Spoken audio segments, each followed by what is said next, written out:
Hey there, thanks for joining us for today's session on annual school leader evaluation. My name is Mike Mazzoni. I'm the Chief Governance Officer for Board on Track, a national organization that supports and works with charter school boards around the country. So excited to be here as part of this partnership with WRCCS in Wisconsin. This is part of a couple of modules that we're doing. This video that we're starting you out with is just to give you a brief introduction about why this partnership is so important. And we're going to cover briefly some of the quick mistakes that boards make in doing an evaluation of their school leader. The next video is going to be a really quick video that goes through how you and your team can do an effective end of the year evaluation. And then as always, throughout this module, we've got other supports and resources for you to put to work as part of your team. So without any further ado, let's go ahead and jump into it. What we're starting out as promised are just a couple of introductory framing thoughts. Really, the board leader partnership is everything when it comes to providing great leadership and governance for your charter school board. We know that the way that charter schools work is that your authorizer has said that in exchange for giving you all the autonomy to go out and be innovative charter schools, we are going to expect back from you accountability. So it's this trade-off of accountability and autonomy. And the way that the board really maintains its accountability function and delivers on that is by partnering with the school leader. The school leader and their staff are the ones who are actually in the classroom day to day educating students, not the board. And so one of the most important things that we need to do is have a process by which we evaluate those staff members. So the board, we know its responsibility is to ensure organization is operating and is financially viable, ultimately, right? That's the ultimate accountability. Like I said, they're going to partner with the leader to define and then ensure there's actual delivery of academic excellence.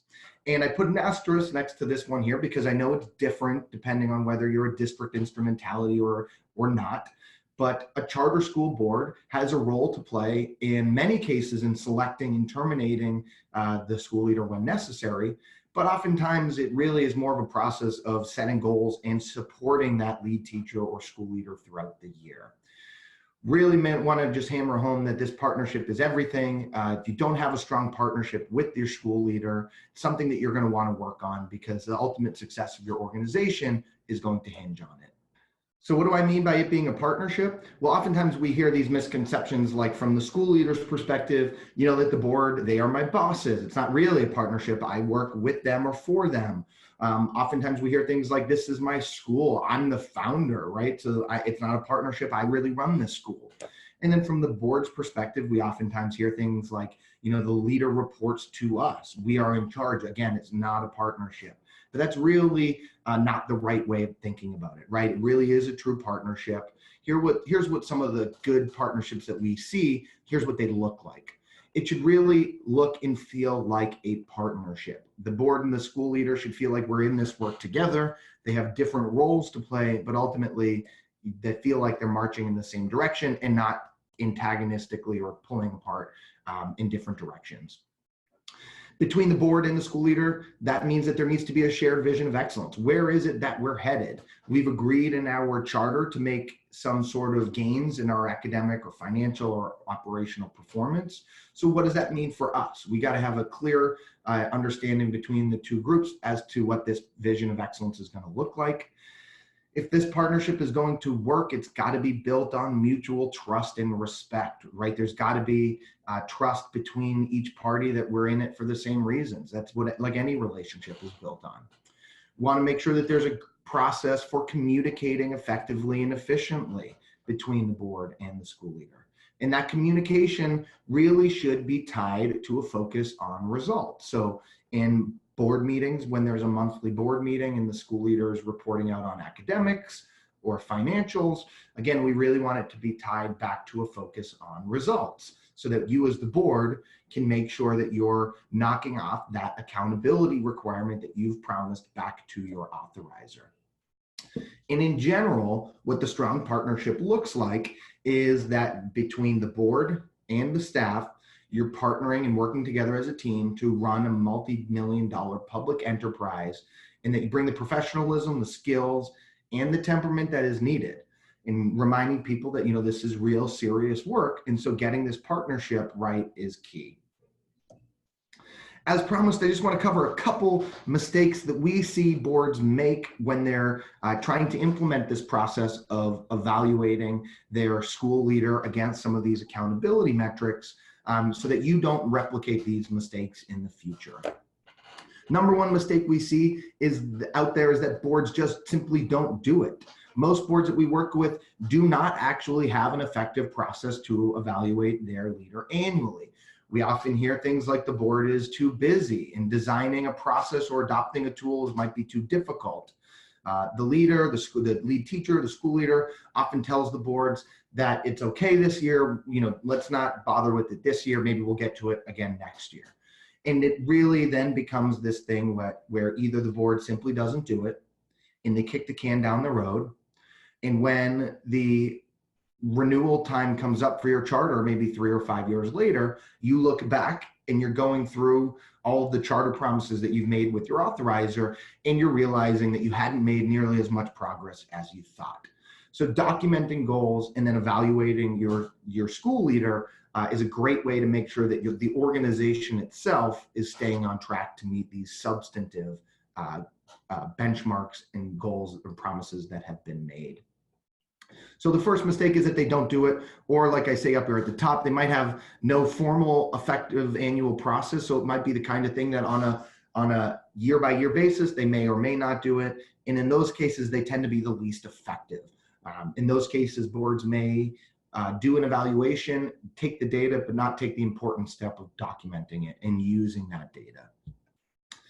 As you're gonna see in the steps that we go through in just a moment, the annual CEO evaluation is really a process. The effective school leader evaluation is really just the end of the cycle that goes throughout the year. As I'm going to show you in just a second, it's a 5-part cycle.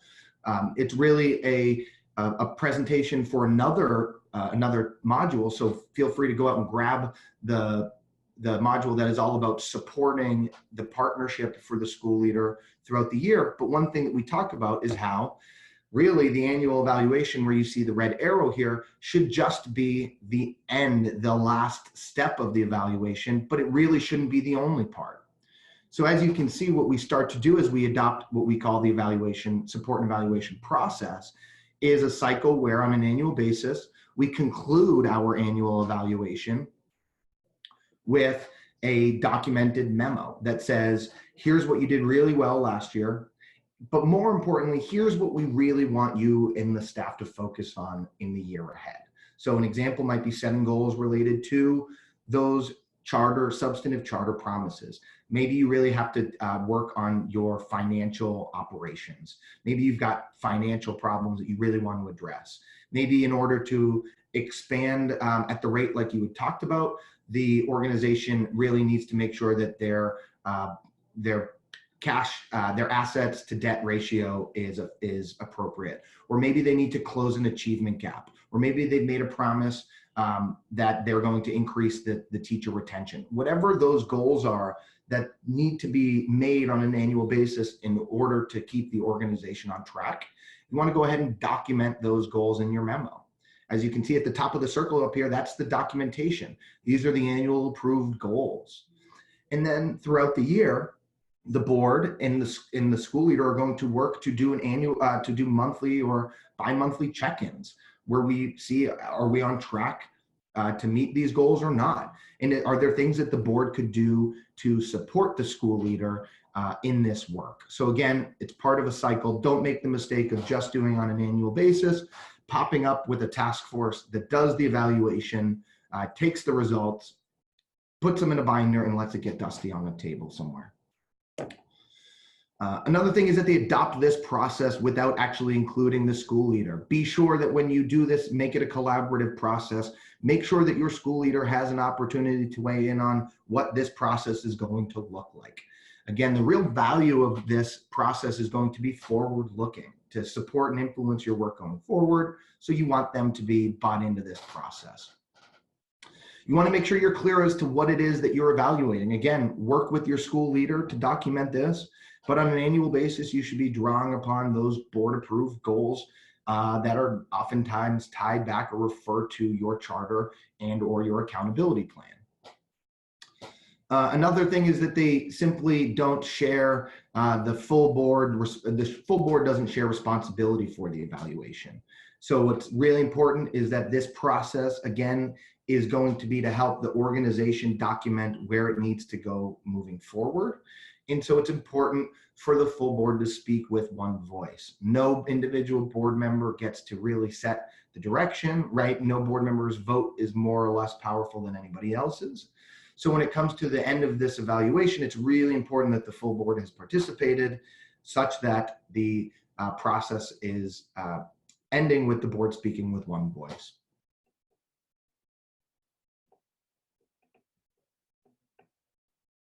As I said, the board needs to agree to speak with one voice. So what we like to say is, you'll see at the next presentation, the next video, is that you don't want to share the raw data. Rather, you want to take the data that the evaluation has produced and document it in the form of a memo. All right, so that is everything for this video. Now what we're going to do is go into the actual steps of how we go through an effective school leader evaluation. So when you're ready, I'm going to go ahead and meet you on the other side with that video. Thanks, and see you soon.